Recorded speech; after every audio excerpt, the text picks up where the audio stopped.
catchphrases running out the back door in Texas with a bag of money taking it to your district, sweetheart. All that shit is dead.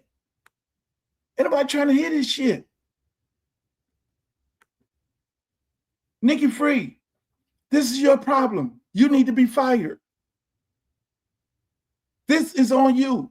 Nikki Free, let me get you, before I get straight in here, let me get Nikki Free. Let me cook her ass. This is Nikki Free for y'all. Nikki Free did what? I had a brother that was running for Senate in the life cycle. He's a Navy veteran, Navy pilot, forensic guy. He didn't win the fucking found Bin Laden. He was part of the team to find, he was rocket scientist. Dude almost went to the moon. Big time Navy pilot, went to Florida A&M, all accolades, all this, multi-millionaire, bought 3-4 golf courses and everything. Big money guy. This is my brother, Stanley Campbell. I'm going to talk about him. He's got a lot of money, but he's great. Nikki Free picked a lady, and I'm taking you back, a lady running for Senate. He was running for Senate for the Marco Rubio seat, and she picked this Spanish lady and snubbed him all the way down the highway. He said, Luke, I don't want you to be involved with the campaign. I chilled and I sat down and I didn't say shit. The lady snubbed him. Nikki Free did that. Nikki Free took a lady who was getting her ass whooped every year, ran that lady against him, treated him like shit. The man lost in the race, and what ended up happening? The lady lost. So fast forward to right now. Nikki Free does this. She go find all these gullible niggas who want to be close to her and play games with her. She's a part of the Nikki Free, Jared Moskowitz, Debbie Wasserman Show's crew and all that. She's a part of that entire group. So what they do is they go find black people that they groom. So they groomed Chevron Jones, who daddy, by the way, supported Nikki Free, and who daddy, by the way, supported Debbie Wasserman Shows in his church in Broward County. So you know what type of motherfucker he is. So Chevron Jones was groomed by her. Chevron Jones and her turned on Billy Corbin when Billy Corbin wanted to take over the Democratic Party locally in Miami-Dade County. They groomed him. They ran him against Oliver Gilbert. He was going to be a part of the whole coalition of Schultz, Moskowitz, and he was one of their good old boys. And so what ended up happening, he ended up losing to Oliver Gilbert, who nobody supported, not even the Democratic Black Caucus didn't support him, not even the Democratic Party, Nikki Free and all of them, they didn't support him. Oliver Gilbert ended up winning. She lost that race. She never said anything about Debbie Wasserman Schultz until after she qualified. Bullshit. So then now, in this year, the lowest amount of people went out and voted in Dade and Broward County since 2014. That's on Nikki Free. In Broward County, you have in Dade and Broward County, you have, in the state of Florida, you have at an alarming rate, at a 40% rate, African-American men going to the no party affiliation. That's on her watch. This woman has trashed the Democratic Party. She looks for black people she can control to run for black seats that she wants to control. She needs to be gone. She needs to be fired. Because here's what's going to happen. Her and Jolly, they didn't say anything until after, which they didn't say anything before, because if they said anything before, then that'd put them in a position like, hey, look, lady, don't do that. She should have had a conversation with Debbie and say, run over here in 22. She didn't do that because they're all a part of the shit, in my opinion. So she lost total control of the Democratic Party. You got a bunch of mad-ass people in Broward County. You got a bunch of mad-ass people in Dade County. You got a black man who went to Florida A&M and Florida State coming down the pipeline, like I told you. Byron Donald. All Byron Donald got to do what? You got Donald Trump that took away the main shit of those damn mail-in ballots. So your main power source of rigging an election have been taken away. So you not Byron Donald, for the first time, and God knows how long, Broward County might turn red. And Byron Donald is going to do it. And that's going to be a real difficult chance for Debbie to win against the Republican. Wouldn't that be some shit? That lady need to be gone. The whole shit, kitten and caboodles of the Democratic Party needs to be erased out of here. New leadership. And do you know something? There has never been a black person lead the Democratic Party. Do y'all realize that? In the entire history of it in the state of Florida, they had a Cuban, Manny Diaz. They've never had a black person. That lady need to be, for more reasons than one, she's a part of the oppression of black people in this state of Florida. It's on her watch that they gerrymandered the map and allow Ron DeSantis to take away 4 black cities out of Congressional District 20 and bringing in 3 white cities to help this lady win. Oh, bullshit. Anybody stupid? I play chess. I don't play checkers. And then you know which black people you could buy. So at the end of the day, people, if you don't get control of this situation, you're gonna lose it. I can't wait to sit down and have a conversation with David Jolly and ask him the direction of what's his plan for black people, because these white people don't have no respect for black people. I'm gonna tell you that right now. They know they can buy you. If they know they can buy these pastors in these churches, and you pastors in these churches, let me say something to you motherfuckers here. And yes, I did call y'all motherfuckers. Y'all are selling y'all people sold out. You shouldn't even be fucking with no politics. But yet still you parade up in there and then you stand by people and all that. And that go for all y'all. Any pastor that stood up there with a politician talking about I'm endorsing that individual, you're full of shit. Politics should not be playing a role in the church. You shouldn't be endorsing nobody. You should let the people do whatever they got to do. Y'all sitting up in there letting people come in your church and stand up on stage. I heard one motherfucker got $100,000 for letting the lady stand up on the stage. And you want to be respected. You know what's going to happen? You put the people like that on the stage, you're going to find yourself in 10 years with no congregation, because your congregation can't go nowhere right now. A large part of the people from Dade County moved to Broward County because they can't afford to live in Dade County. And then the other part of them moved to Atlanta. That's why you go to University of Miami and Georgia Tech, the stadium full up with black people from Miami, because all the black people from Miami left that motherfucker and they went to Atlanta. And so now when you can't afford to live in Broward, where you going? You ain't going to be able to afford to live in Palm Beach, because Lord Franco up there gentrifying that motherfucker and making it too expensive to live. Only resemblance of Broward County that's going to be left is Chris Smith, because he played the game well. He got that CRA money, built his business, and he's sitting there waiting for all y'all niggas to be out of there so he can just have all white people sitting up there, because Las Olas is going to be an extension of Sistrunk. That's what they're waiting for. I'm just saying. But meanwhile, enough of that. I didn't cook these motherfuckers here. I just tell it like it is. I'm sorry if y'all don't like it. I just tell it like it is. Numbers don't lie, people do. Numbers don't lie, people do.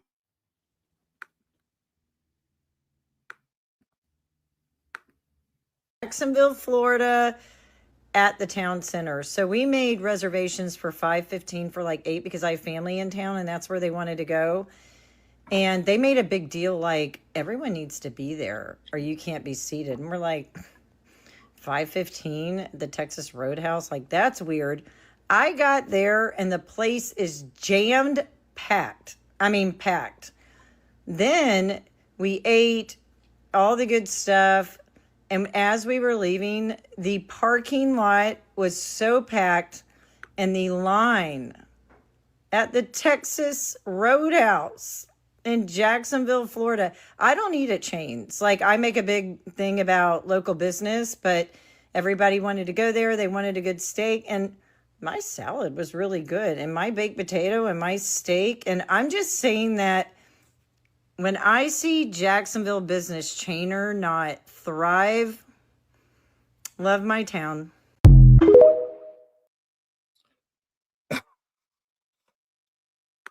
I brought Streeter in on this right here. Streeter, so how you doing? Welcome to the show, Streeter. That's my good man, Streeter, Footballville. I can't hear you. You can't hear me, man? Now I hear you. What's good, man? What's So up? Streeter, everything good, man. Ladies and gentlemen, welcome Streeter to the show. Straight from Footballville. He got the number one podcast, number one show for all the good people, who want to keep up on University of Miami football, on sports, on sports for the youth and everything. Y'all give him a round of applause, people. Thank you for being here. He's the world, that's the world famous Streeter. Let me just say this, Streeter. I brought you in.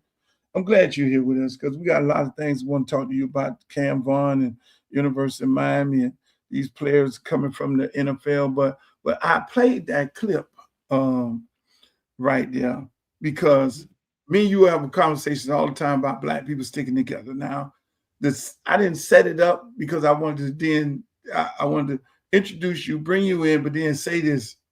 That's how white people support each other because early on in the week, they got this big group chat where there's 400,000 white people in it, and they talk amongst each other. That's their thing. They get on there and they talk, they racist shit, and they support each other. And if one of the white people do something to a black person, then they do a big GoFundMe. They end up having $2-3 million in the GoFundMe. And in this case, there was a situation where they talked about this spitting in the food when the black clients come into Texas Roadhouse, and they were talking about it, and they sent out the message to do it all at all Texas Roadhouse. If you work there, spit in the food when the black people come there. And that was their thing. So what ended up happening, it got leaked from the site.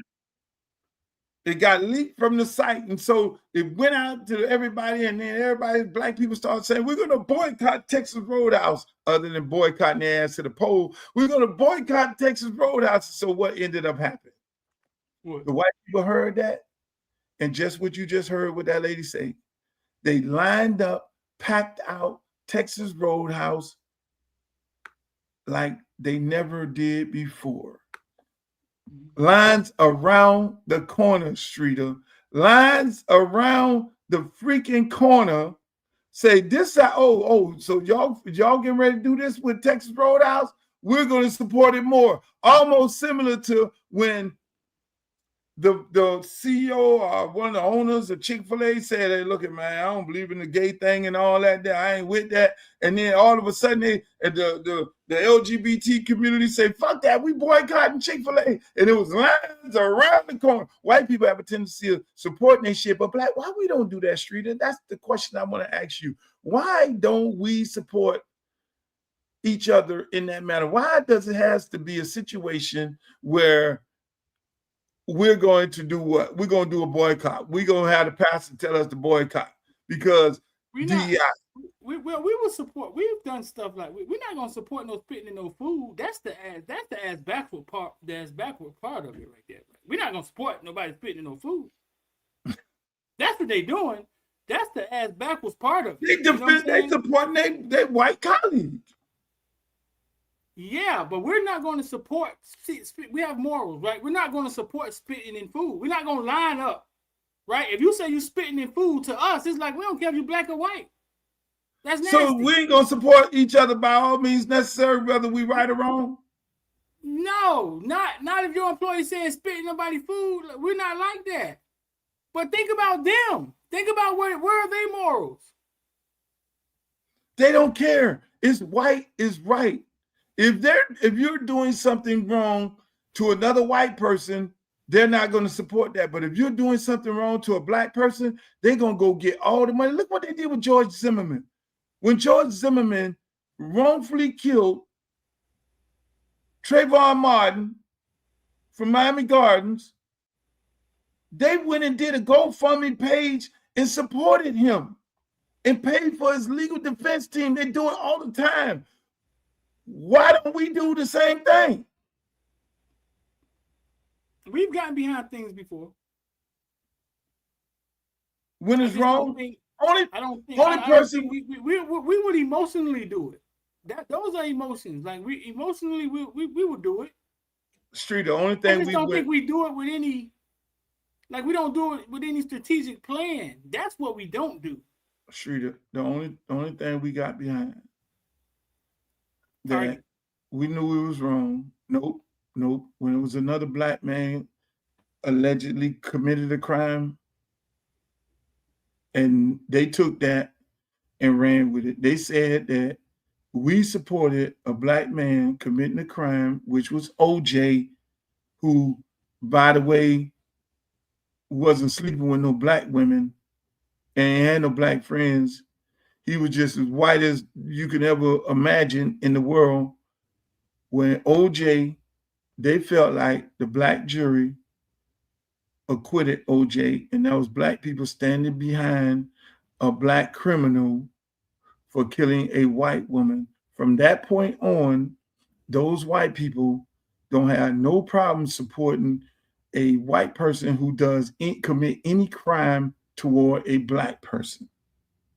That is when it started.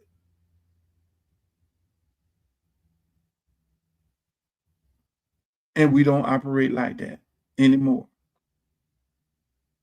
We don't operate, and I don't think we. Give me an example where we had a chance. Evidence in the case. It wasn't really us supporting him because we feel like if we felt like he committed the crime, it was some white people on the jury too, but they looked at it as black people supporting a white person, black people supporting a black person who unalived a white lady.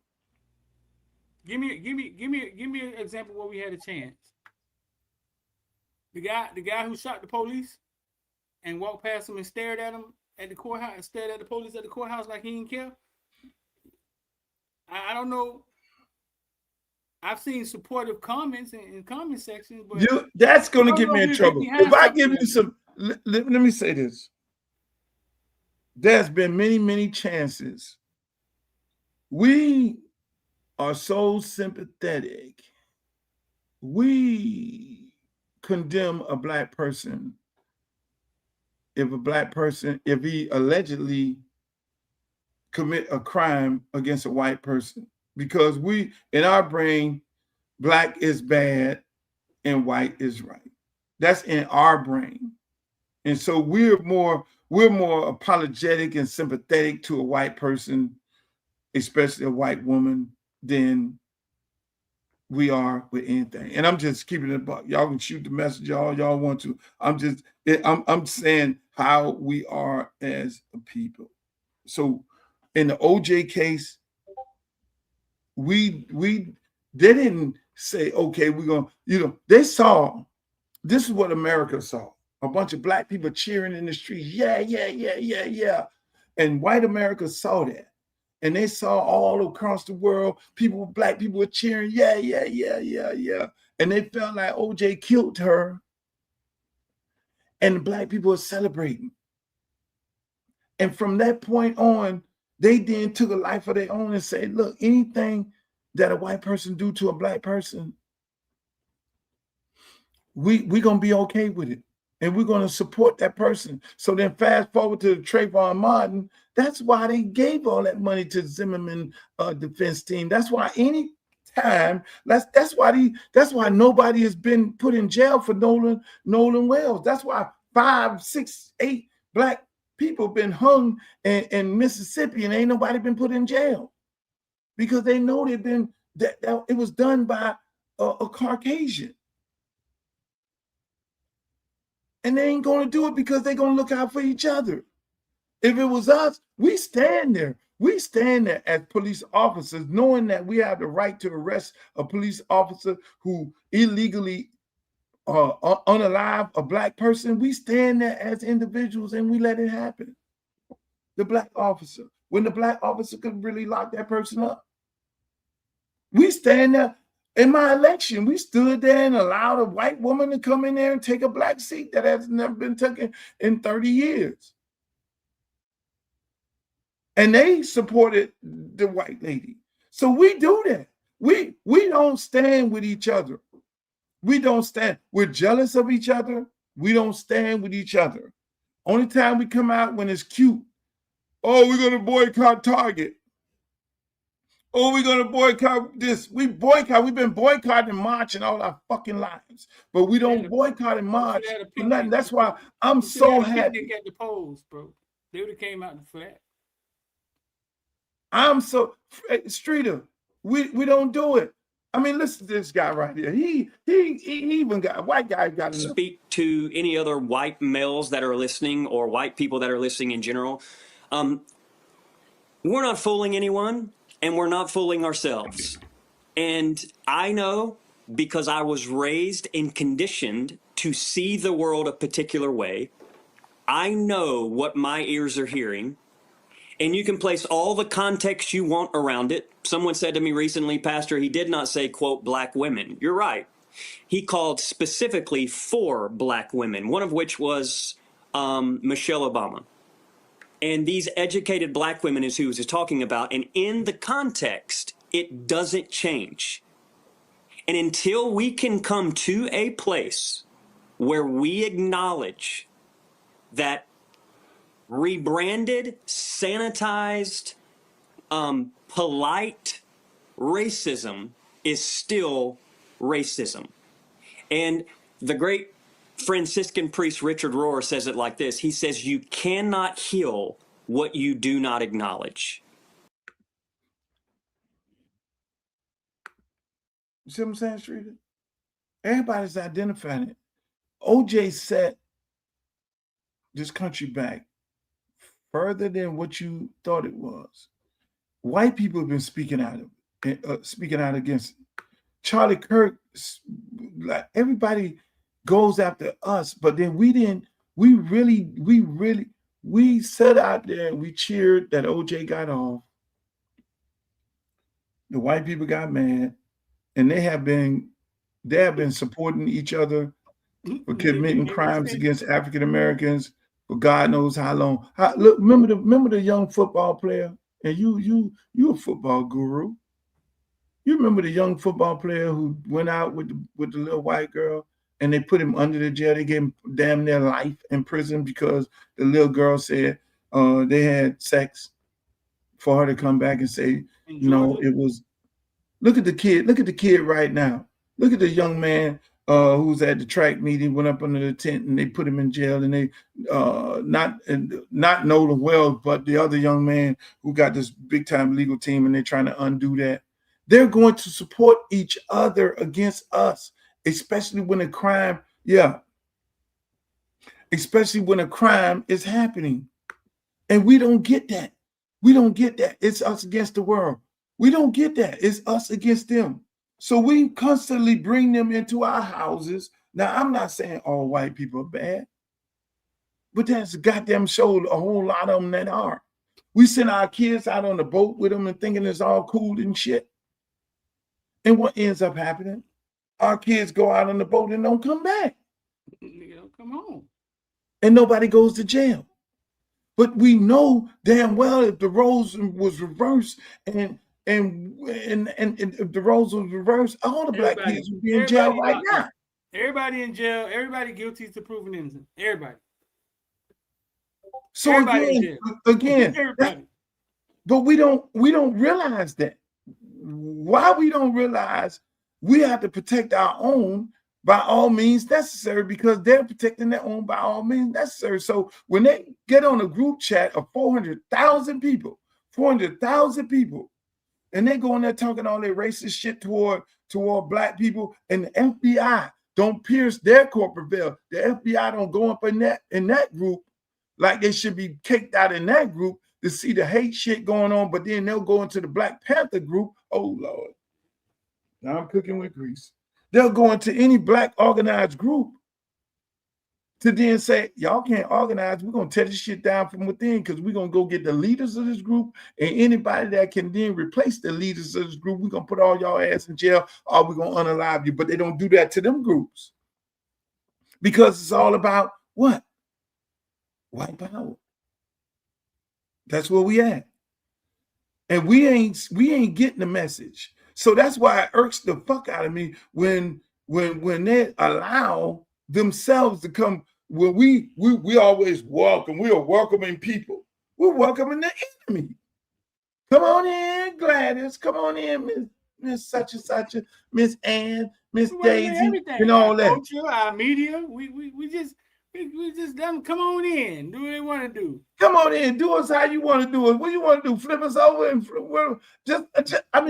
you're in media. You're you are arguably the best at what you do when it comes to covering youth sports, covering college football, and because of who you are, because of the color of your skin, prevents you from reaping the rewards. Now you big time. You're making decent living, but they ain't trying to put you. They ain't trying to say, okay, hey Streeter, we want you on ESPN. We want to bring you on First Take to have a conversation with you. We want to bring you on Fox News to talk to you about and get your opinion. Get your opinion of the situation, whether it's at Miami or any situation that's about the issues of youth sports and college football.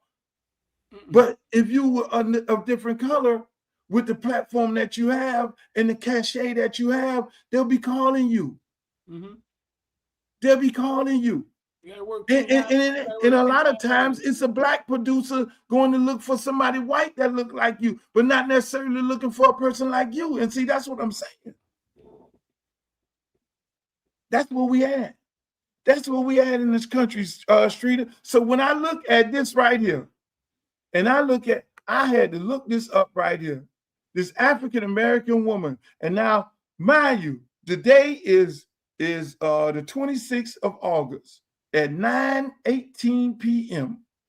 at night. Mark my word. This is right here what I put up here on there with this black lady and her husband bought 40%. And I've looked it up because it ain't no Serena Williams deal with the Dolphins. It ain't no D Wade deal with the Dolphins where they give you 1% or no percent. It ain't no Jay-Z deal with the Brooklyn Nets. No, this is a real deal. This lady and her husband bought 40% of the San Diego Padres. Why the fuck we ain't running around trying to go get a Padre hat? Because we're stuck into thinking it's that bullshit that they sell us. That's why ain't nobody could ever tell me, oh, Luke, we want to say you a part owner of the Dolphin, put you in a suite. Like they did with Serena and Venus and D-Wade and all these people here. 1% or no percent or no nothing.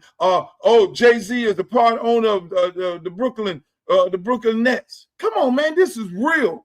This is fucking real right here. And that's why I put this on here. This lady, we all need to be supporting the same. We all need to be San Diego Padres right now because there's never been a black owner in none of these major sports.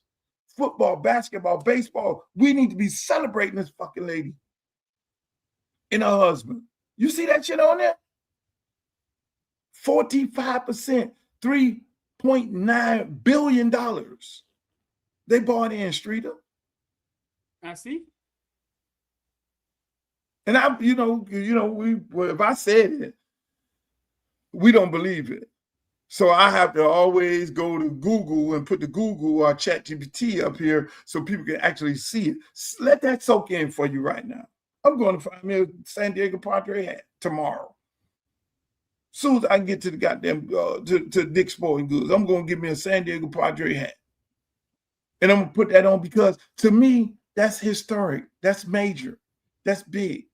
We ain't own no franchise since Satchel Paige, since we owned at Negro League, when we owned our own damn teams until they integrated, till they then took our best players from the Negro League and put them in the white league to then take our best black players out the white league and then replace us with Dominicans. I'll rest my case. Oh shit. I'm cooking today, Streeter. Yeah, you sound like somebody that's ready to run again. Why am I run again? I don't know. You sound like it. Sound like it's still burning in your belly. That's what it sounds like. No, it's not burning. No. I've been MIA, Streeter. I've been missing. I've been letting you handle it. But I want to ask you this right here. This is what I want to ask you. I want to let you look at the clip, and I want you to tell me what's going on. Check it out. Cam Vaughn transferred to the Miami Hurricanes from West Virginia, but recently he was dismissed from the team. From another roster standpoint, Cam Vaughn has been dismissed from the team. Wish him the best. and the Canes will press on and ready for our next practice. Now, when that happened, people wonder what would Cam Vaughn do because there's no other transfer portal window. Would he have to sit out a year? Well, Cam is doing what everybody else does in the NCAA when they want their way, taking somebody to court. It was reported today by On3 that Cam Vaughn has filed a lawsuit versus Miami in the NCAA. In the article, Cam Vaughn's side, here's what they're saying. Today, we filed suit in Miami-Dade County against the University of Miami in the NCAA on the behalf of Cameron Vaughn, an accomplished Division I wide receiver who committed to Miami based on his promises of a multi-year scholarship and revenue sharing and NIL compensation. On August 17, 2026, Miami dismissed Cam and canceled his scholarship with no written explanation, no identified rule violation, and no hearing. Miami then refused to submit the waiver request the NCAA requires so that he can enter the transfer portal, leaving Cam without the ability to pursue his education or a team to play for. We are asking the court to hold Miami and the NCAA responsible for their failures to Cam and grant him the relief he needs so that he can continue his education and career. Man, it's wild times in college football. I'm very interested to see where this goes because Okay, Shrita. There was some loaded accusations Right. that they didn't sign the waiver, but they released him from the team. That's one. Number two, and I'm gonna let you have it because this is your neck of the woods. You know you're the insider. Number two, he's not gonna win in Miami-Dade County. No. You're supposed to sue to the city that you're trying to go to, and that judge will allow you to then prevail. But he's not going to win in Dade County. All those judges down there are University of Miami fans. That's number two. So I'm going to let you take it away. Tell us how we got here. How we got here? Cam Vaughn transferred in from West Virginia, which was Luke. When he transferred here, it was odd. He announced that he was transferring. We announced it. We put it out. Miami never acknowledged that he was transferring to the University of Miami. Never acknowledged it. Didn't get a bat signal. Didn't get the little dentist. He didn't get any of that. So he transferred. He comes here, and the kid could play. They say he was one of the better wide receivers out there. But I don't think there was ever a fit in the locker room. He seemed to have some problems with coming in. I heard he had some problems with the coaches in the locker room, couple problems with a couple players. Then he got arrested. He got arrested for reckless driving, I think, in Georgia. Yeah, he got arrested. He got arrested for reckless driving. I'm not sure if we told Mario or not, but when that came forward is when it kind of came to a head. It seemed as if, and it wasn't long, he was off the team. Didn't you break that story? Didn't break it. We knew it. Broke it in the Villains membership. Yeah. We the only Shouts out to the Villains membership. Yeah, the Villains were the only ones knew for weeks, and everybody was on Twitter. What are they talking about? Oh, they said, no, you got to be a villain to know what was going on. Like the Villains do. Yeah. So I guess we broke it inside our ecosystem. So, yeah, you say he was. You say this guy put up some good numbers at West Virginia, correct? He could play. So it wasn't no slap, and he did not like force his way on the team. I mean, when you say that they didn't acknowledge him for being a player to come and play for Miami. Yeah, it was weird. They didn't put out a bat signal. They didn't none of that. It was weird. But then he came. He was fine. He played spring and he looked good. I heard he was maybe fourth best wide receiver out there, bro. I remember one of our Villains kind of broke down his film, and he was very excited that he was coming. He could play. So why is it that his waiver is not getting signed? That's the question. There's no transfer portal right now, right? Correct. But I'm thinking that Miami could sign his waiver, right? And when the portal opens, if that's how it works. But there is no portal right now. So correct. Right. So what I think he's trying to do is, like everybody has done, is force his way, put the NCAA feet to the fire, right? And make them make a decision. The kid Xavier Lucas that Miami has, this is interesting. Wisconsin didn't sign his. Remember? He got a lawyer. They figured something out. They said, let's just unenroll in school and then let's just enroll. Let's just enroll in Miami. And it's almost as if some of the NCAA rules are like straw rules. Like it's like nobody never contested it.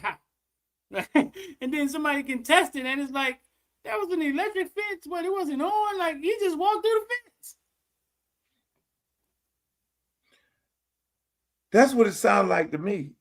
It's like the guy just walked onto the football field and nobody acknowledged he was on the field. He was out there playing, and you saying that he was arguably like top 5 player on the team, top 4 wide receivers on the team. Was it that? Wait, Luke. Jay Dirty said, well, how's there a portal for the NFL players to come back? That is true. So there's a portal open somewhere. You just got to find the dimension that is in. Like the portal, like that round thing that you go hop into and like, oh, I found the portal. You just got to experiment. You just got to find out which dimension is in. There's a portal open somewhere. But that's a good question, because if you get kicked off the team, right? I would assume that they would sign your waiver. They going on about your business. And I think probably the kicking off the team came, in my opinion, I don't know, it came when you did the driving infraction, when you got put in jail or whatever, in Georgia or whatever happened, and probably some other things that was going on, like you say, and they, again, coach run his team how he want to run his team, and you find yourself going home. Right. You find yourself, but I don't know about the waiver thing. That's very interesting. That's very interesting, because if I'm Miami, I would just go ahead and sign his waiver and be done with that. And so now, if he's going to be suing somebody, he would be suing the NCAA, and I wouldn't even have that as a distraction. Getting ready to go into the first game of the year. What's your opinion of that? Yeah, I would just leave it alone. I mean, but I'm not sure what that's about.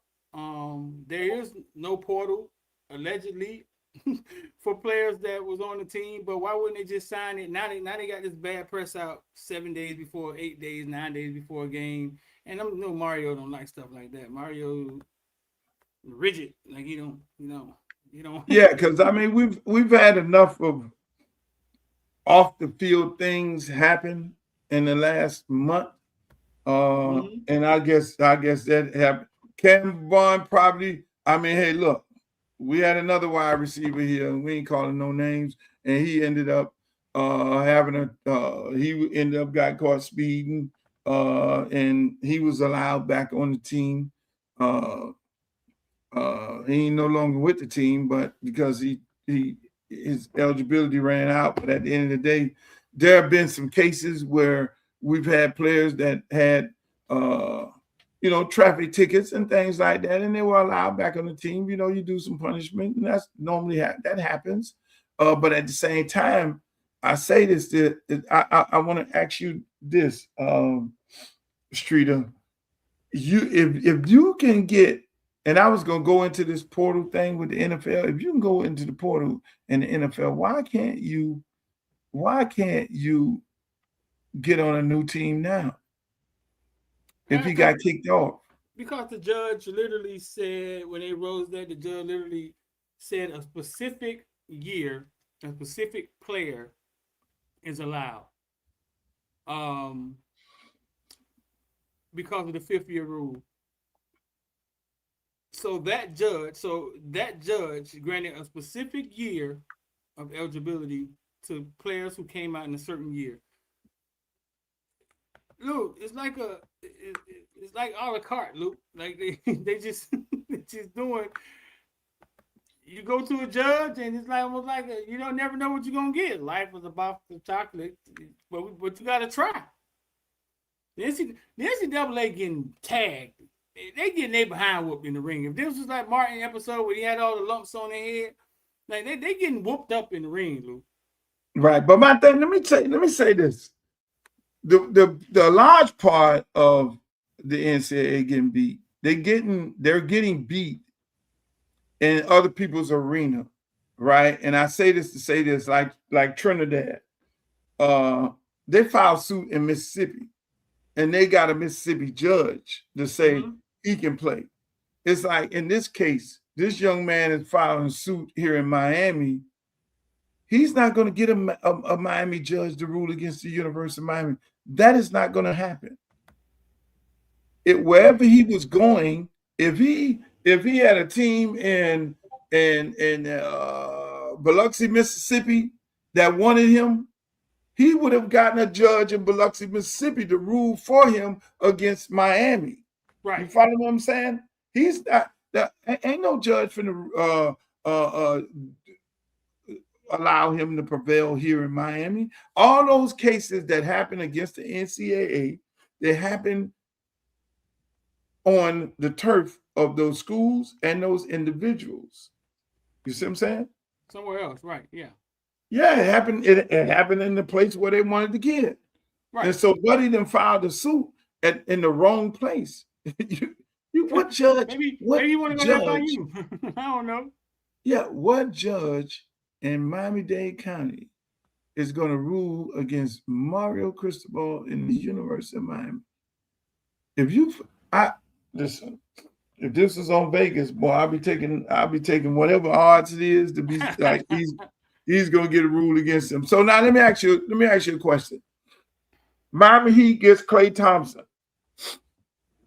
They surrounded themselves with shooters. I kind of said that when you got Giannis and you got Bam, two all-stars, two big men who demand double teams. You can't double team them. All they need to do is add shooters. Now they got Klay Thompson. And did you know you're old, right? You just cut the hair off your face, right? So you can look young. You're old. You remember when Klay Thompson daddy played for the Miami Jackson Senior High? No, ain't that old. Well, let me tell you this. Thompson? What's his name? Michael Thompson, Klay Thompson daddy played for Miami Jackson Senior High. That's why I say I put on my tweets, welcome home, son, because this is where it all started with your dad. Dad is from Bahamas. Shouts out to my Bahamian people. Dad from Bahamas. They come over here. They play for Jake at Miami Jackson Senior High. They put this team together and they call them the Jackson 5. I don't know if you could look it up. You know, you're a guru when it comes to looking up the footage and the articles and stuff. He plays for this team called the Jackson 5 at the Miami Jackson. They go win, beat everybody brains out in the state of Florida.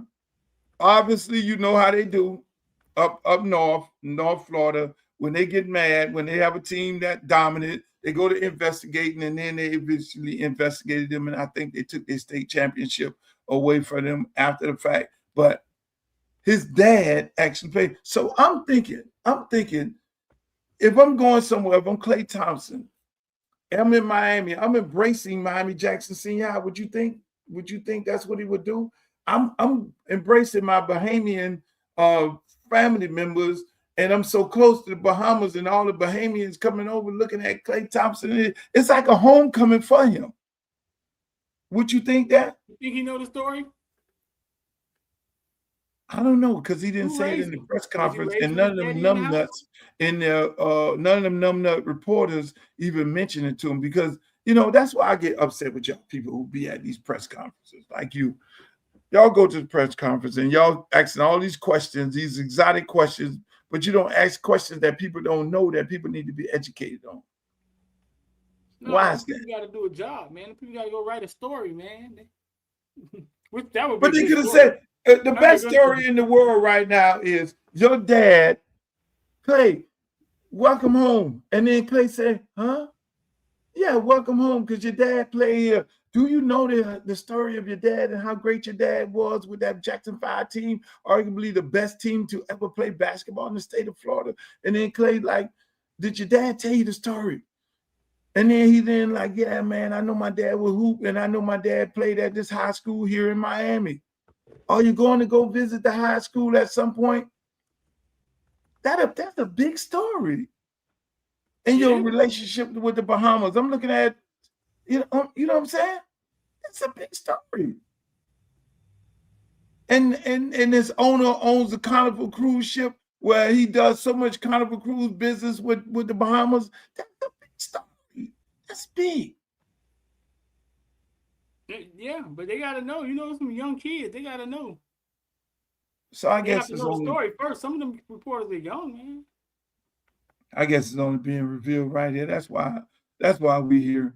That's why I'm here. Ladies and gentlemen, Klay Thompson, dad played for Miami Jackson Senior High School basketball. They won a state championship. He's from Bahamas, and they came over here. They had a team called the Jackson 5.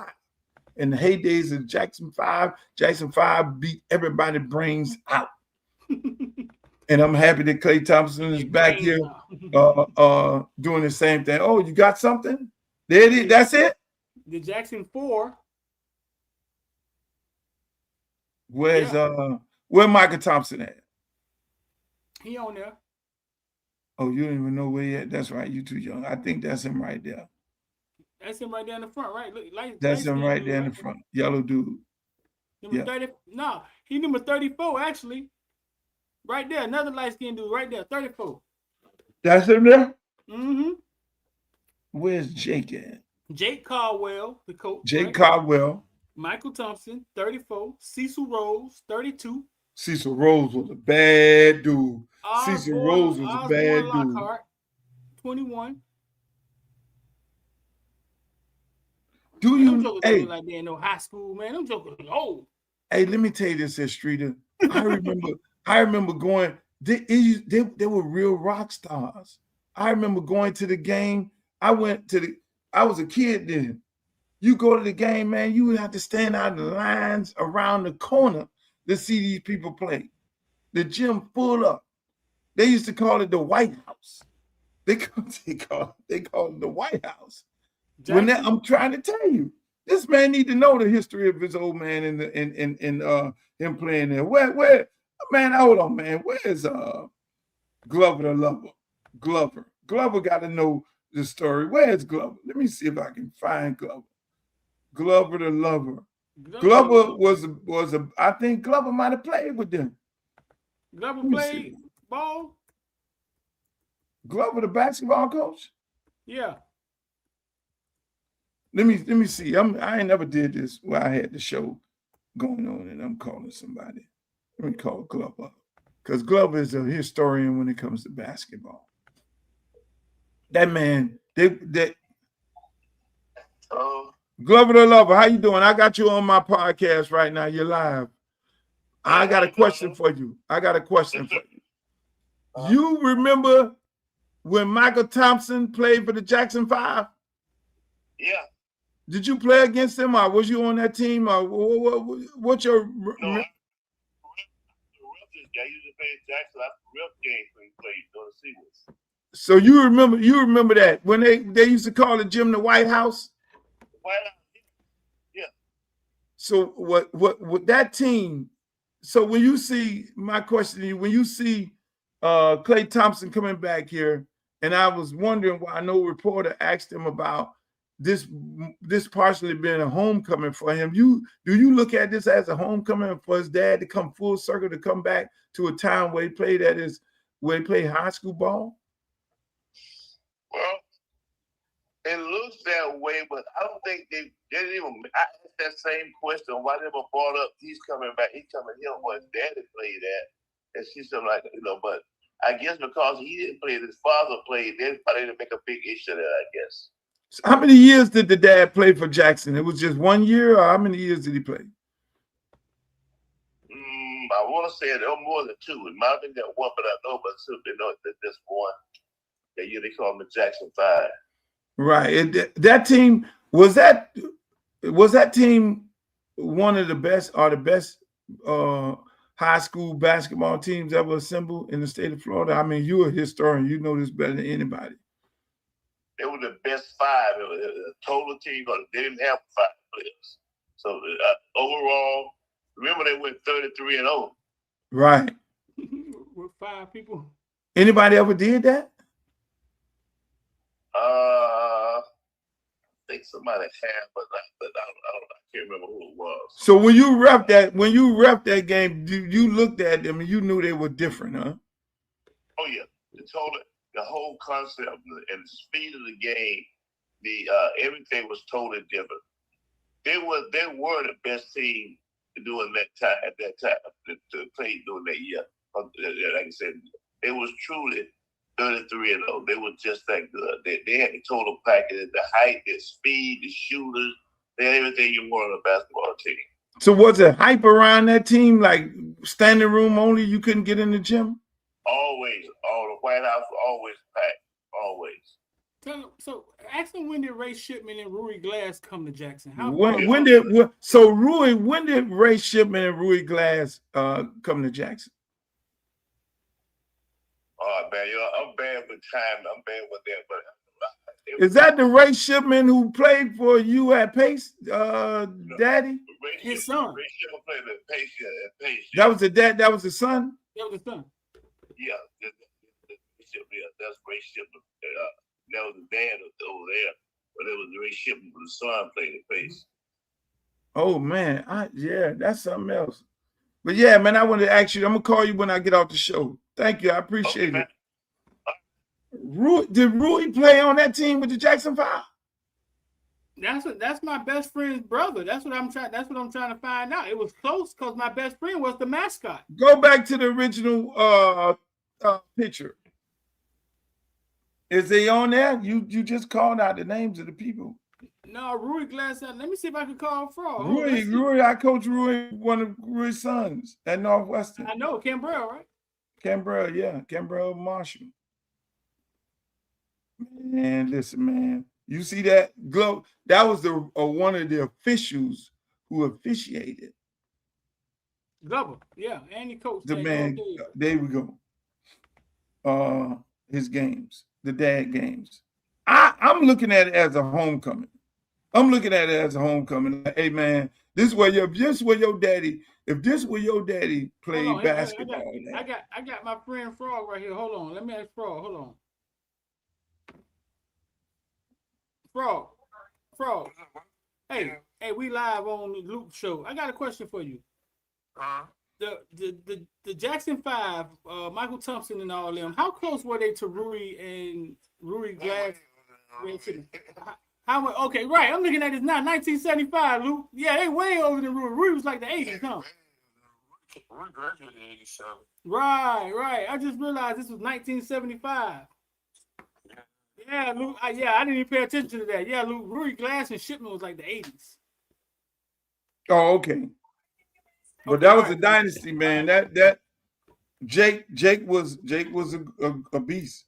Jake Cardwell was a beast.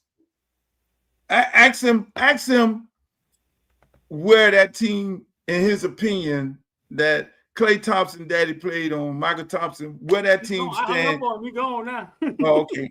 Yeah, but man, let me tell you. That's a good catch, though, Luke, man. That's a good catch. You're right. He is coming home. I wonder, was he raised by his dad? Right? You know, that's always a question. Like, right? Was the dad in the house? Like, you know what I'm saying? Would he know the history? But it looked like he's close to his dad. Yeah. No. He's close to the dad and mom and all them. But it is amazing. You know, I'm excited. And I hope, and this is my thing, you know, because again, we embrace our history of like my son. He comes in, he played the game, and they change the uniform, and I see him put a football uniform or Jamaican uniform on the football players. You embrace your history. Kids should embrace the history of their parents. Hey man, if I'm going to a city where my daddy played basketball at, where it all started with him, and right across the water is where we're from, where he's from, the Bahamas, and he came over there. Back then, Bahamians had some of the baddest basketball players, you name it. I don't know what they were doing over there, but them boys was over there playing, and they would come over here, and they were way better than everybody else over here. I don't know where that ended, but I would embrace that.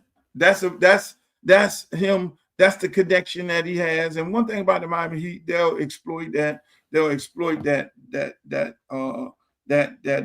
connection. And that's why I was excited. I'm like, man, of anybody, man, I always looked at Klay Thompson as one of us. You know, I'm half Bahamian at the end of the day, but one of us from Miami. And I've never heard the commentators or anybody mention that, yeah, man, his daddy was the real deal, because they always go back into history. So I would love to see him and his dad sit down, have a conversation about, you know, at Miami Jackson, Right. Go to the school, in the gymnasium, in the White House, and the dad be like, yo, this is where the fuck it's all started at. Because that is literally where it all started at. You know, yeah, you go into the playgrounds, but then when you go to high school, you really get your name in high school. Duke Johnson got his name in high school. He got it on the park, yeah, at Hadley, but he became special, and the world knew about him in high school. You know, and we see that. Malachi Tony, you know, Malachi Tony became, we knew about him at Heritage. Yeah. You know what I'm saying? We knew about big fella at Ohio State at Chaminade. We knew about all these guys when they, you know, yeah, they emerge in the park. Yeah, we know that they're going to be special. But then there was a lot of kids that was special in the park that didn't make it to the next level in high school. You know, high school opens you up to the world, and that's why you get recruited by the world by the things that you do in high school. And so this dad, he became great in high school, and he ended up, what college did he end up going to? Where did Yo, he go? see that you rusty. You're a little rusty, but going past that, my University of Miami football, you've been out there covering them all year, all summer. How we looking? Tell me how we looking. Who are we looking at to be in the who's the Reuben Baines? Who's the star players? Is this quarterback everything they're advertising? Yeah. I think he's better than what people think he is. To be honest, which is just kind of like when Cam Ward came in too. People wasn't sure how good he was. I think Mensa hasn't been in a big market yet, and I think what the Miami market did for Cam Ward is about to do for Mensa. Miami has a championship. You can take the Jackson 5 off the screen. Oh, there we go.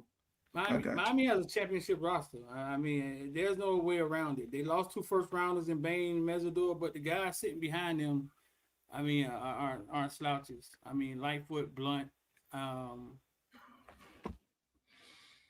Their defensive backs, I mean, they have 3 or 4 NFL defensive backs. OJ may be a first-rounder the way he's been looking lately. It's a championship. So OJ locked down like that? OJ has turned into a pit bull, Luke. Really? OJ was always one of my favorites coming out of high school. When 15 pounds of muscle, he looks like a man. He done turned into a pit bull. Really? Yes. Whole nother level. Yeah, he's the leader. He's a vocal leader. He's taking over. Then you already had Damari Brown, who's finally healthy and ready to play. Luke, it's a championship roster, Luke, with a first round quarterback. The kid had a second round grade coming out of Duke. I'm happy to hear that. I'm ready for the ticket tape parade. Should I get prepared for the parade? That's on paper. On paper. They you know what I'm saying? Sound like you got a little reservations. Well, because we can't go into okay, SMU. Here we go, ladies and gentlemen. Yeah. Now he has to be flawless. It's time. 11-1, 12-0. You can't drop games that you shouldn't be dropping. Those days have to be over. I mean, the team is too good now. I mean, you got the offensive line, you got the trenches, you recruiting the best talent in the country. It's time to take the next step. So you covered this team for God knows how many years, right? Yeah. You went to all these playoff games, so you saw the Ohio State, you saw the Texas A&M, you saw these big time schools that Miami played against. You saw the old people in Indiana, and you saw Ole Miss. These great teams that Miami played that was arguably supposed to be teams to go to the national championship and win. Right. Now, looking at them up close, and you saw the little people at SMU and the little people at Louisville, who we dropped games against. When you look at this team, does this team compare to those big teams that you saw talent-wise, like Ohio States and those type of people like that? Do they compare to that size and talent? We were bigger than them where we were supposed to, where we needed to be bigger than them in the trenches. And I think that shocked a lot of them. We were bigger and stronger than them in the trenches. And that's how the team was built. That's where he started it at. That's where all the money has went, right? In the trenches, right? Right. So And this team looks bigger than Ohio State last year. Now across the board. Our roster wasn't as talented or as deep as theirs because they've been recruiting like, you know what I'm saying, madman for 10, 20 years, right?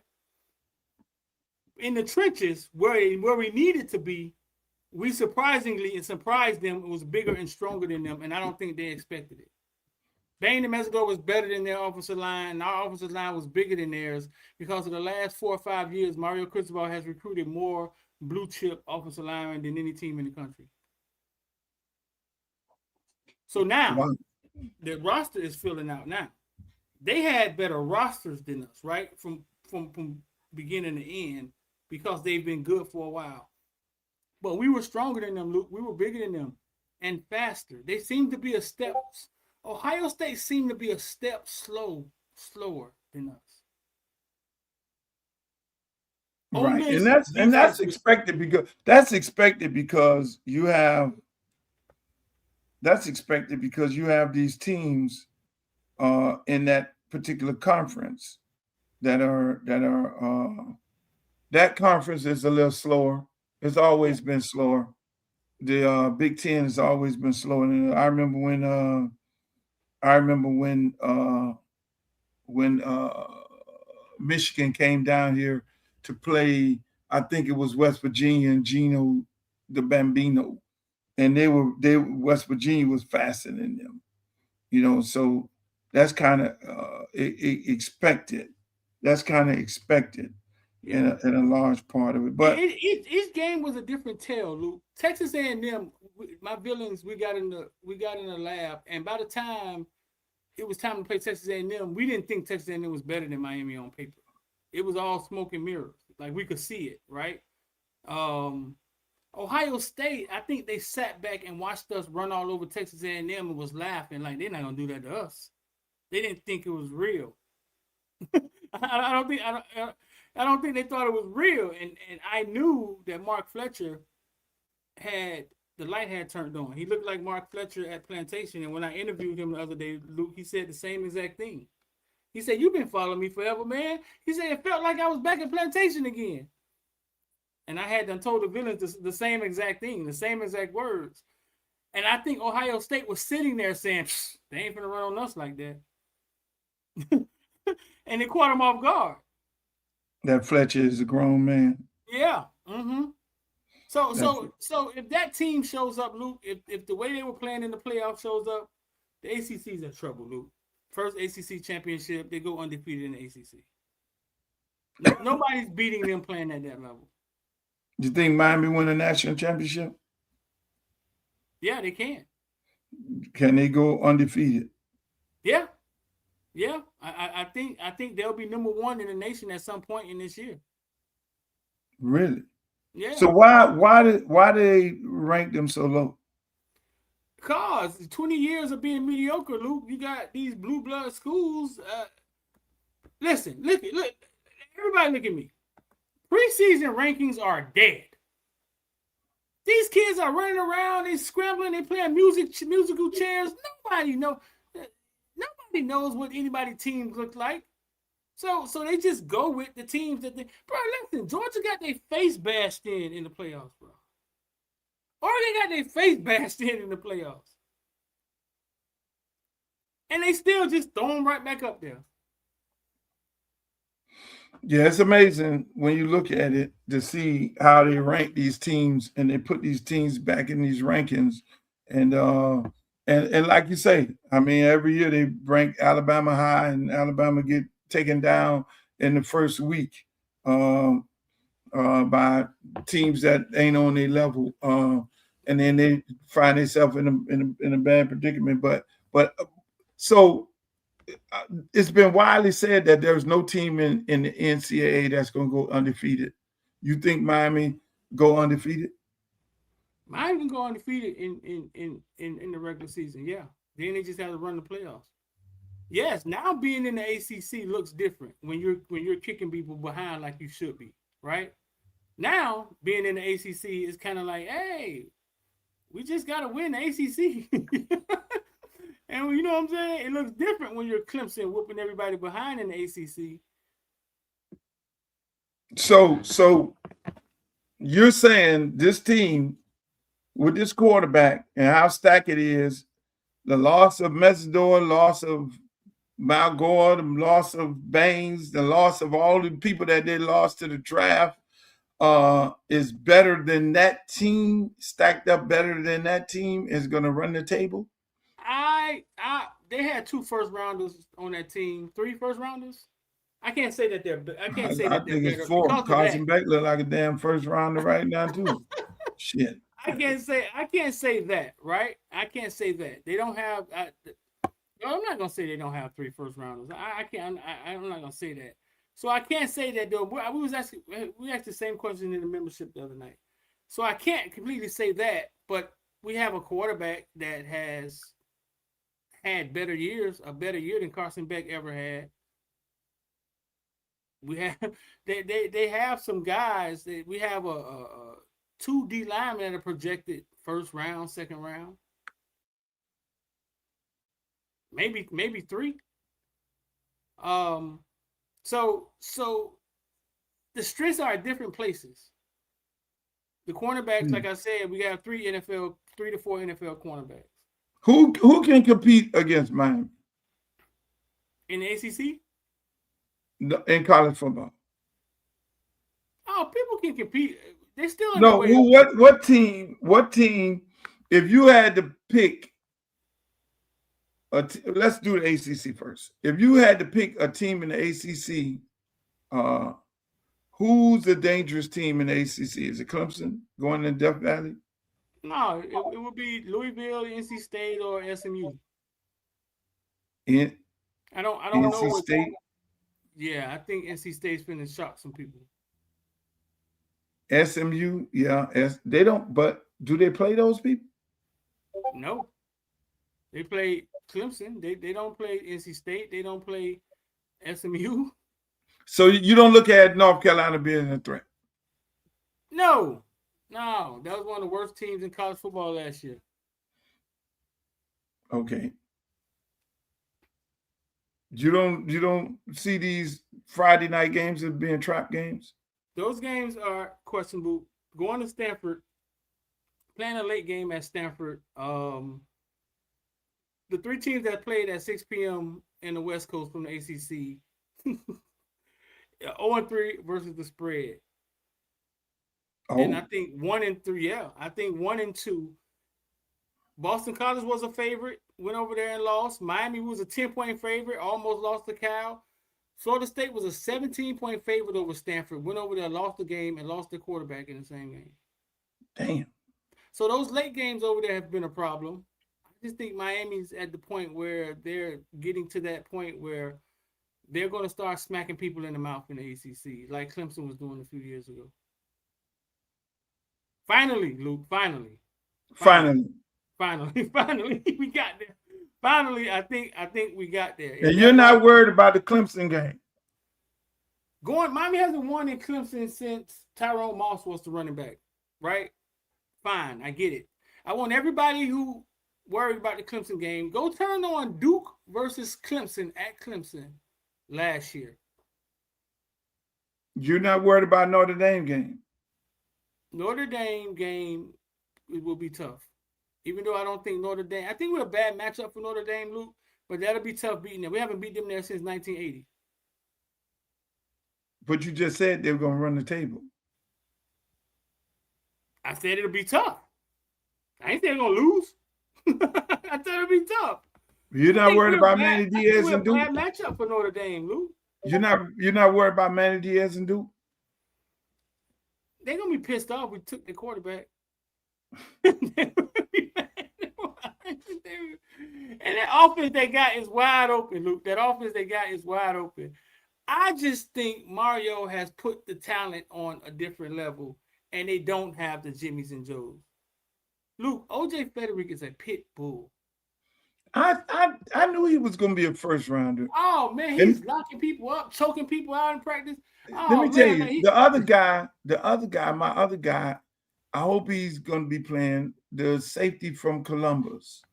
That was another one of my favorites. See, I look at them when they're young puppies and they go out there and they little skinny, got little skinny arms and all that. And then I see their little swag and I see they get up and they go. Where is he playing? Is he playing? Bryce Fitzgerald? Yeah. Yeah.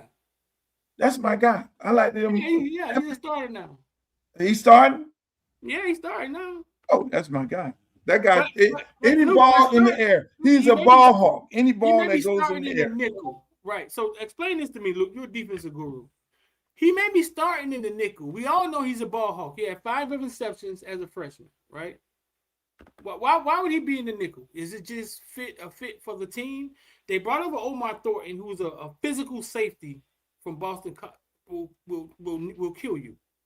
He's a 1980 old school will knock you out safety, right? They brought him over. So they have starters. They have poison. Why would they put Bryce Fitzgerald in the nickel if he's a ball hawk like that? Could you explain that? Is he down or is he back? Where is he playing? Free or strong? Is he covering? What Keontae Scott played last year. Sometimes they will blitz him. But he's not. You understand what I'm saying? Like he's not. I'm not going to question. No, I'm asking you what would be the philosophy. I don't know because again, when you have a ball hawk, that's very, very difficult to coach, right? That's very difficult to coach. Normally, that's a ball hawk, a free safety type dude who goes to the ball. You don't bring him in the box because you want him back as safety or free safety because he's going to go to the ball. A lot of kids, it's hard to coach them to not look at the man, but go to the ball, get the ball out of the air. And being that, unless they see something, he probably got 20 pounds on him. They want to blitz him. They figure he can cover. Sometimes, I don't know. I don't know. I'm not at their practice. I'm not looking at what they're looking at. Maybe he's the better cover guy. Maybe. Yeah, Omar. Maybe he's a better cover guy in the slot. I have no idea. But normally, like for instance, with me, unlike your friend who always say that he coached Amari Cooper and took him everywhere around the world, and he got him an offer at Alabama, which I took him to Alabama. But I put Amari Cooper at free safety, and Amari Cooper led the state in interceptions. Most people don't know that year because, again, he's a wide receiver, ball in the air. He see ball, he go in the ball. Unlike downhill safety, he see football player, he go in the football player and not necessarily looking at the ball. You know what I'm saying? And so that guy, I seen shit. That guy was picking off everything in practice. So for them to put him down there, I don't know. I ain't questioning them people because they see the practice every day and they run their defense how they want to run it. And you never know what's going on. So now there is another thing right here. Where is you see high school football, Carol City getting chastised because of the menu that they have. Right. What they have? Chicken wings and lamb chops. They had Studio 183 menu. I mean, at good prices. The amount of kids leaving, public school to go to charter school so they can get a good meal and obviously they're paying them too. I mean, what's your opinion of the school having a specialized menu, and the enrollment is going up? Because obviously the principal is doing some good things over there, along with the football team becoming competitive. I mean, they won their first game in the other game. Where do you see this going in? You know what, Luke, man? Some unsung heroes in our community, man, is Freezy and Flo Rida and what's the other guy name? The Freezy brother. I mean, they're doing, Luke, they're doing things in the community, man, that only somebody like you could rival, right? Like, they're just fixing things. They're just fixing things. The things that they put interest in, they're just fixing them. They brought out the shopping center over there, 441, and if you ride past it, it's more modern than any shopping center, right? Of that kind that you could find down in Dade County. And I think they're putting their money where their mouth is, which doesn't happen a lot, Luke. It don't happen a lot. And they got their head down and they keep doing it. They keep doing it. And whether people chastise them or they're just doing it because the tax write-off, they keep doing it. They keep building in the community. And I don't have not one goddamn bad thing to say about Freezy them and the stuff that they do, bro. Whether they went about it the wrong way or not, right? whether they went about it the wrong way, they saw a problem, they fixed it. Correct. Right? Yeah. They saw a problem, they fixed it. They didn't want to bother the county. They didn't want to go out there asking them. You know what I'm saying? The county already losing kids everywhere in schools and shutting schools down. So they just saw a problem, they fixed it. So when you see all the controversy going on between the Rick Ross and the Freezies and all them other world in our community, I mean, what's your opinion of that?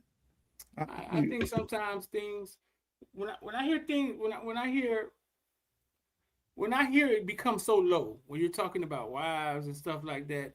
I think sometimes it's things that is not the argument is not what we see on social media. I think it goes deeper. I think it goes deeper than the trash or the reason you think they're arguing. Oh, one said 50,000 to the best rapper, and the other said 15,000. I don't think it's that. I think it goes deeper, and I think there's other things, other issues that they're not saying. You know what I'm saying? Because that was a little too serious. All right, let me get you back to sports. When you're looking at these youth teams, what's the landscape of youth football? Is it still league, or is it within a program as national teams? I mean, what we got going on? There are leagues. There are still leagues, right? There are still leagues. But what's happening is if you want to see what's happening in football, go see what happened to basketball. That's my homeboy Frog. He's one of the most knowledgeable basketball people I know. I just got off the phone with him today, and he was telling me how Columbus plays in OTE. Like Columbus basketball team focus is outside of the FSA SAA for the most part. Like they're playing, you know what I'm saying? I'm not even sure if they're a part of the state championship run. Like if they're even a part of that. What's happening with basketball is what's happening with football, which you didn't think football could do it because of the travel and how much it costs to get is more kids, but it turned into travel football. I looked at a team from Miami Guards go to Maryland in the middle of their season last week. Oh, and I'm trying to figure this out. Is there, say you got the park, you had a park, you got teams on the park, you got the Miami Guards Ravens, Liberty City Warriors. Is there teams within the park teams that are considered national travel teams all around the country, and they play different people and not their schedule? How's this working? I'm confused because I'm a Pop Warner coach. Have their own identity, bro. Like these teams, I don't know if Liberty City has gotten like this, but Liberty City can have 6 teams, right? But these teams have their own identity. Sometimes they wear their own uniforms. They got their own nickname, the OTF boys, and you sometimes can't tell what park they're a part of. So it's an organization within the organization. Right. Right. Right. So it's not defined what they are. So it's not like, okay, well, on our park, that team is a travel team and they play within the confines of the organization, but that team that travels. And then to clarify that, like that team last week from Miami Gardens that went to DC, I did ask the question, and the guy said it was their bye week. So on their bye week, they chose to go and play in a national DC game.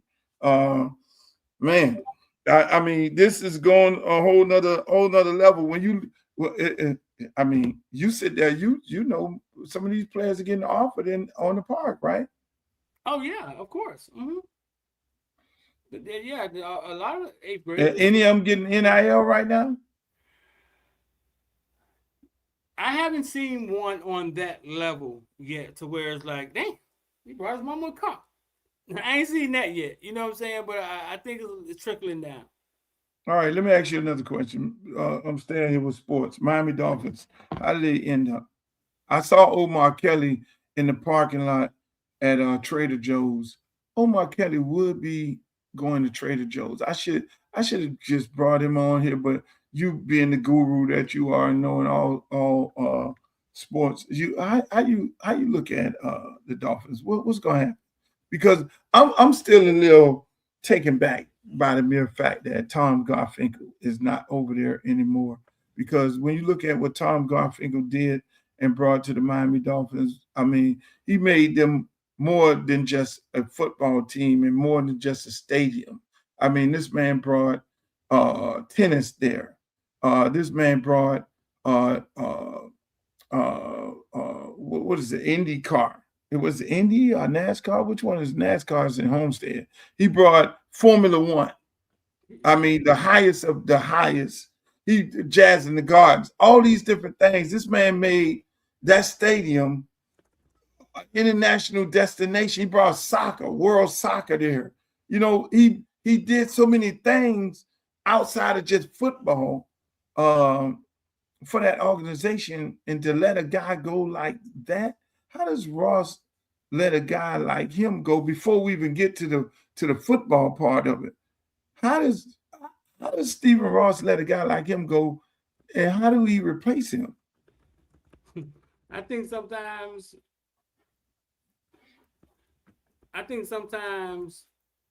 these guys with the money, with the big ideas, sometimes they just turn and go in different directions, Luke. You know how it is, Luke. Sometimes they just U-turn and go in a different direction. Hey man, we finna do something different. This ain't working. Like it ain't working. Even though your guy is a good guy and he's done some things, right?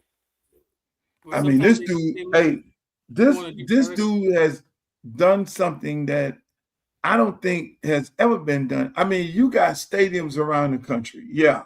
You know, SoFi has a bunch of concerts, has a bunch of award shows. SoFi is similar to this, but this guy transformed a stadium in Miami Gardens, and he fought because it wasn't easy. It wasn't easy to get Formula One in there. He had to work with people in the community, work with commissioners and all that. And he had the politics to even get that done. I mean, the getting tennis from out of Key Biscayne and bringing it over here. You got to have vision to get these type of things done. You know, Jazz in the Gardens embrace that, bring in Orange Blossom Classic to the stadium, you know, and I mean, big time concerts, world soccer into that stadium, into that venue, you know, because, you know, when you know about stadiums automatically lose money. Everybody want a brand new stadium, but in all actuality, stadiums lose money because you only have 6 games of the team that you purchased the stadium for.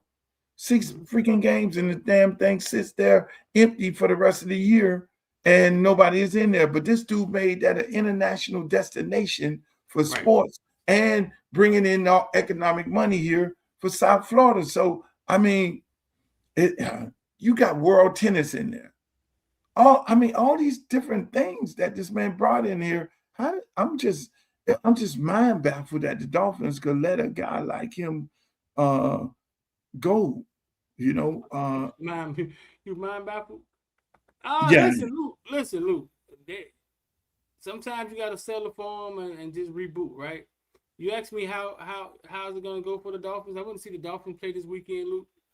Luke, we're talking 2007, boy. We're talking 2007, 1-15, bro. Won it, huh? Yeah, bro. Jameis Winston looked like Joe Montana out there, bro. Hold on. They couldn't You're stop saying the Jameis Dolphins Winston is going, stop. and I'm looking at Jalen Waddle I over wouldn't there get in Denver. credential with the Dolphins. I shouldn't say that. I want to get credential with the Dolphins, but it's bad, Luke. 2007, 1-15. That's what it looked like. So the Hurricanes could go beat the Dolphins right now. Hurricanes got a chance to beat the Dolphins right now. Miami Central got a chance to beat the Dolphins. Central a quarter. Central played with them for a quarter. Kansas City Chiefs could beat them. If Rowe give a good speech, Kansas City Chiefs may be able to go in there, man, fight with them for about 3 quarters. Hey, you keep videoing them speeches. I don't know. St. Thomas versus the Dolphins. I don't know. That's a toss-up. You might. You keep videoing them speeches. They ain't gonna let you in the them old stadiums. My man, like people buy tickets to see. People die. Hey, they gonna run you clean up out here, man. You keep on videoing them speeches if you want to. Hey, Street, anything else you want to share with us, man? I'm happy to be back on here with you, man. I like your hat. I don't know who that is on your hat. Football Bill. Season, I'm feeling good. How many JoJo games you gonna catch?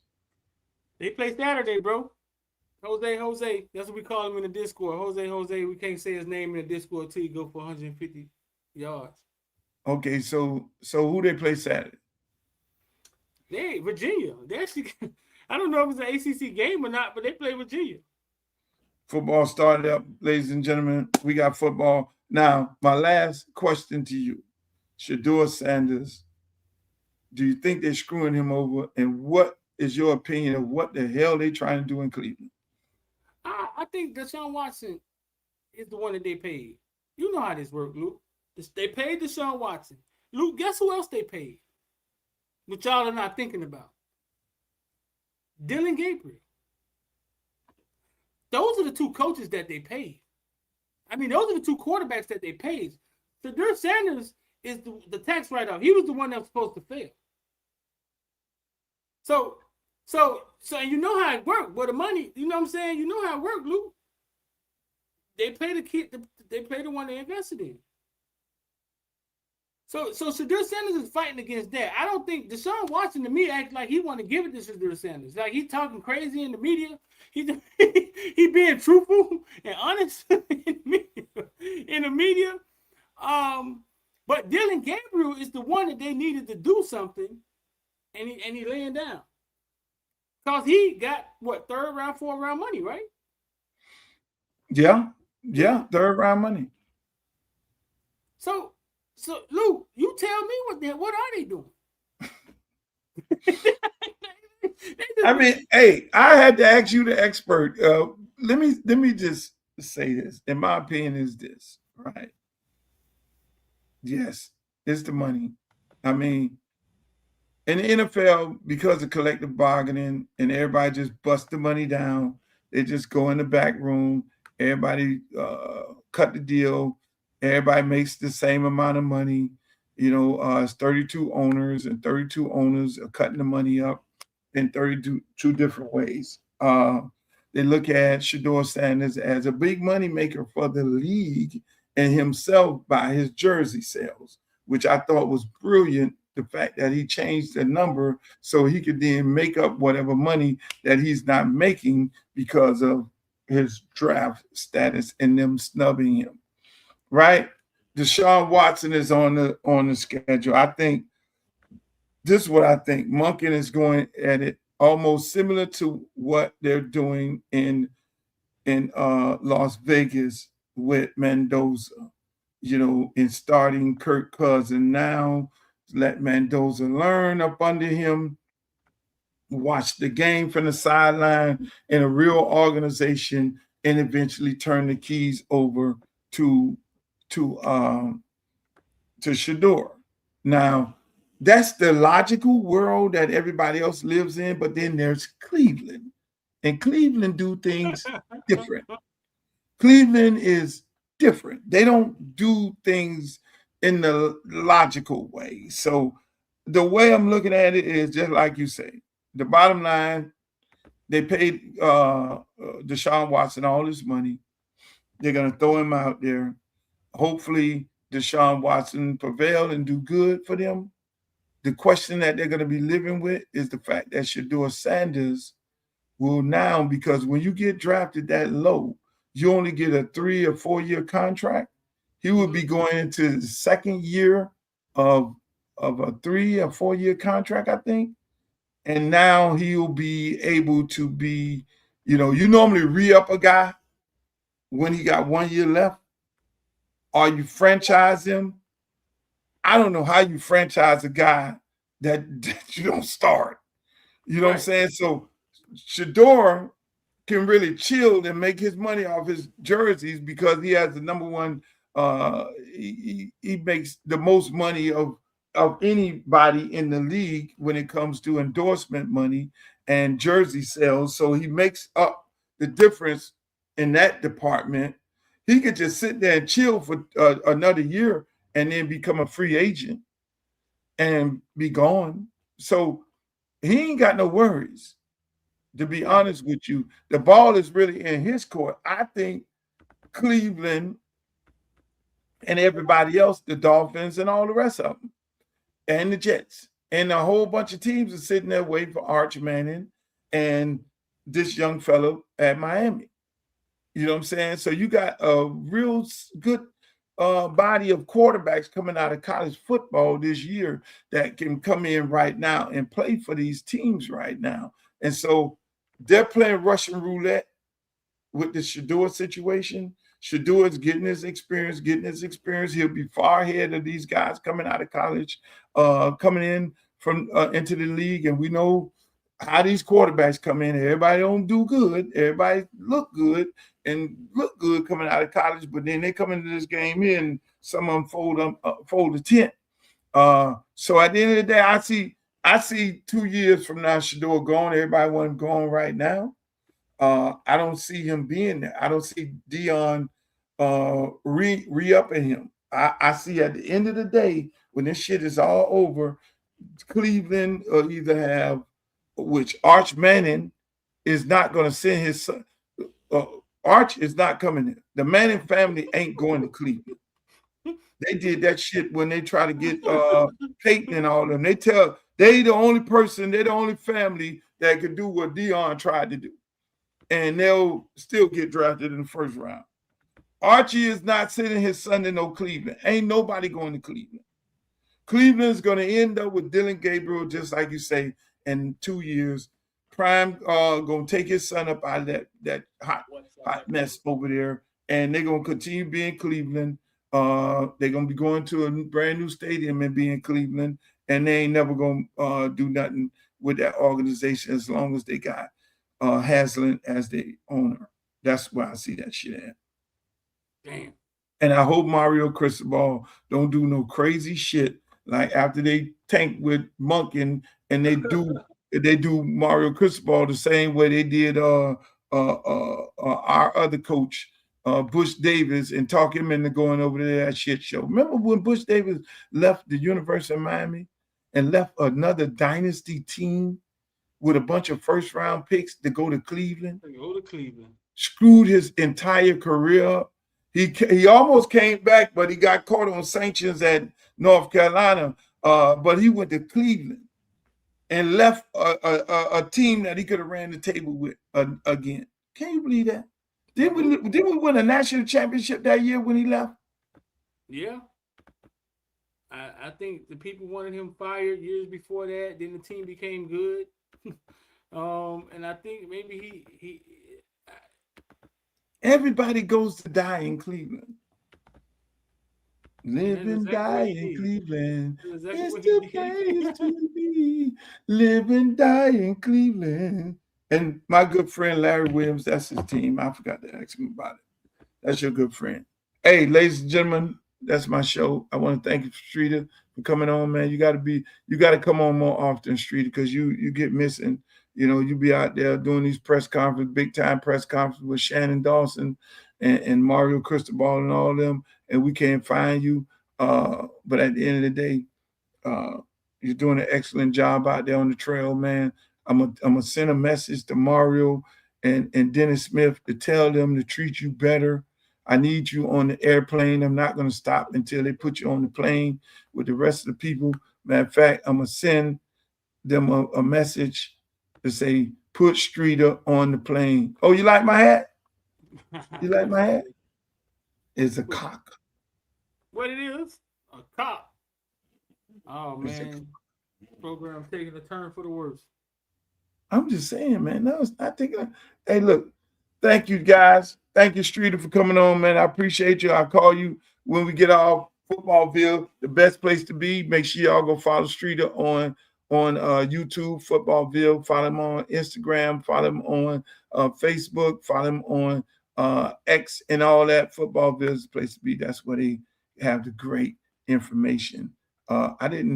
I want to play this for you all because I need to remind you, you need to get this back in Miami Gardens at the Hard Rock Stadium Labor Day weekend, September 6th. If you haven't got your ticket by now, I don't know what you're waiting for. Be in the stands and chill on South Florida's very own Coach Quinn Gray as he bring in his Florida A&M Rattlers to take on Coach Barry of South Carolina State Bulldogs. You don't want to miss the pregame fan fest with some of South Florida's biggest and best talent on stage September 6th, Labor Day weekend, Hard Rock Stadium. It's going to be a HBCU takeover. Rattler Nation, Bulldog Nation, everybody get your tickets now at the OrangeBlossomClassic.com. It's going to be a movie, I'm telling you. We cannot tolerate Black intelligence. We cannot tolerate Black beauty.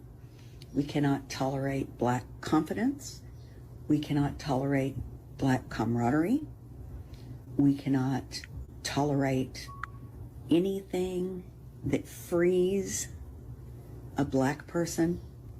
We don't like Black people to be educated. We don't like them to be successful. We don't want Black judges. We don't want anything for Black people that doesn't directly affect and entertain us. So we can have a Black nanny. We can have a Black house cleaner. We can have a Black teacher. We can have a Black coach. We can have Black players. But only for the specific things that we feel comfortable with. Now let's address what this lady had to say. And because it's really, if you listen to everything she said, I'm going to break it down in 4 words. Just 4. Number 1, misery. According to her, they don't like Black joy. Well, why you don't like Black joy? It's because you're miserable. Well, everybody say misery loves company, and we're not being the company with you. So you're just miserable. And you know people who's miserable, they can't. And listen, let me tell you what's even worse with their misery. They know everything they've done to us, and yet we still put a smile on our face. We're still happy. We're still joyous. We're still all of that, right? And yet they're not, and they had everything literally handed to them. So that's word number 1. According to her and her assessment of her community, they are truly miserable. Number 2. Debate with this girl knows her stuff. You gotta watch this. All right, Cora, this is going great. You're a shot. To the Texas Roadhouse in Jacksonville, Florida at the town center. So we made reservations for 5:15 for like 8. I'm just showing y'all this stuff. No more Jacksonville Roadhouse. I'm gonna go stop at it when I'm in Jacksonville. Shouts out to Jacksonville. I'll be there on Thursday. But check this out. This is what I want to really leave you all with right here. This is a debate, a biblical debate that was very, very interesting. Picked the wrong person to debate with. This girl knows her stuff. You gotta watch this. All right, Cora, this is going great. You're a sharp girl. Is there someone that you're thinking you may want to have a deeper conversation with? Yeah, absolutely. There is somebody that I was thinking about, somebody that I did kind of want to go on a back and forth with. It was kind of diminished due to the fact that there was, 3 other people that needed to speak, but I felt like this person had some substance to offer, and I did want to be able to retort to all of it, so. All right, and who is that lady? It's Shanasa. Shanasa. Oh. Come on down. All right, my claim is that Jesus is God. All right, so your claim is that Jesus is God. So what evidence do we have to indicate that Jesus himself either preached to be God or preached that he should be receiving worship and so on and so forth? It doesn't have to be verbatim, but even, I guess we can say some sort of an allusion to it.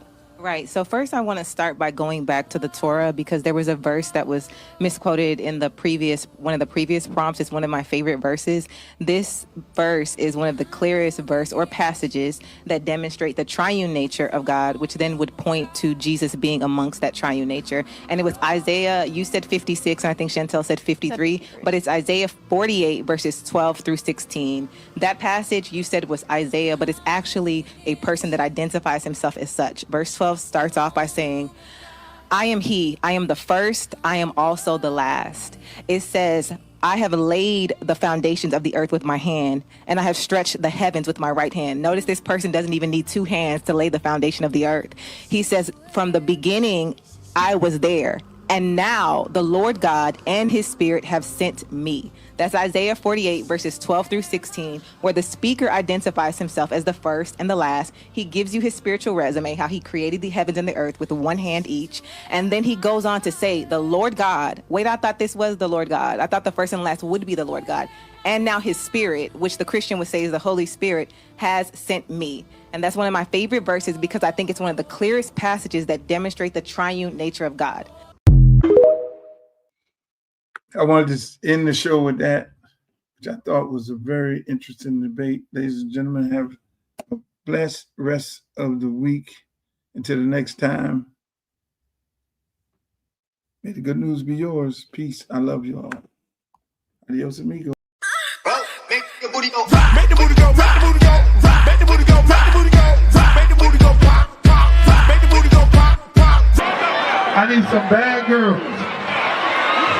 I'm gonna let y'all hear my new song. I need some bad girls. Come on, baby. Come on, right here. You and you. Come on with that, your fine ass.